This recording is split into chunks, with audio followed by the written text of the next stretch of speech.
We're with my favorite guy, David ECKSTEIN. David, you're always hustling. How did that come about? I was very fortunate. At a young age, my parents instilled in me, when you step on the field, you play hard.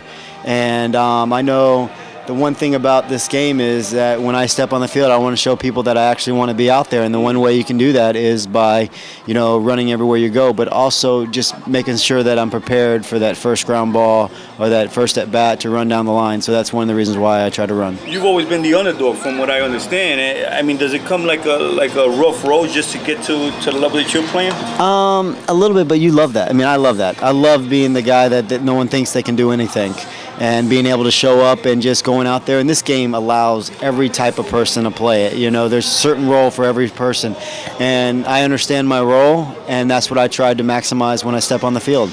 Everybody always says, "Oh, well, he doesn't have a good arm," but you always get it there on time. He's not fast enough, but you always get there. I mean, how much do you have to prepare yourself all the time just to keep proving yourself? I mean, I think that's one of the keys to myself, though.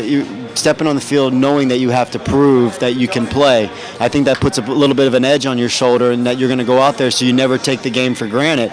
But yeah, you mean definitely the scouting, the other team, knowing what they're going to do and trying to put yourself in the right position on defense.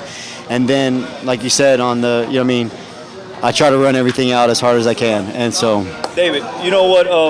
When you see other players that are gazing at the ball when they hit and don't take the game as serious as you do and don't respect the game, it's got to bother you personally when you know that you're putting 120 in there. Well, the thing about it, though, you just kind of wish that they would for their sake, so they can get the max out of their potential. But it's one of those things, you just hope it doesn't happen on your club, because I know if it happens on our club, we will say something to you. Thank God about that. Definitely. And what about when you see the youngers? I mean, when you came up, the game has changed. What do you talk to the young folks nowadays? You mean exactly what we're talking about? This game is a humbling game. So you need to make sure you go out there and play as hard as you can every single day, and do not take it for granted.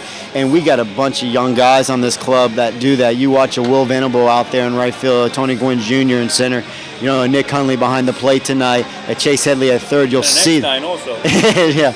Well, you see their attitudes, and they want to get better, and they want to become a better player. We got Everett Cabrera who's on the DL right now. A young guy, not much minor league experience, but they show up at the park hungry and wanting to win and wanting to get better, and that's what you love to see.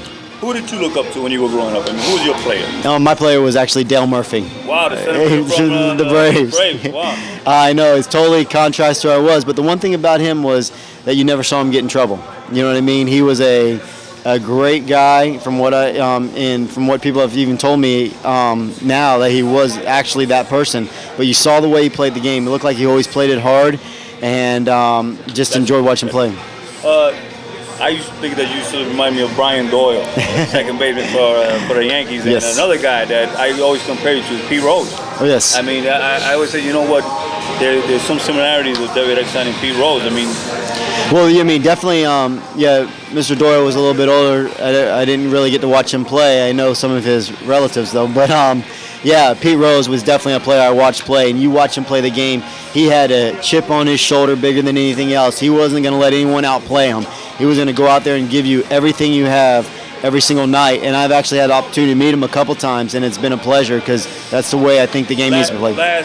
People always saying that you're hustling, but in reality, that's the way the game should be played. My dad said if I played 50 years ago, I wouldn't have a spot, because everyone played like that 50 years ago. Thanks a lot for your time and courtesy. Thank you very much.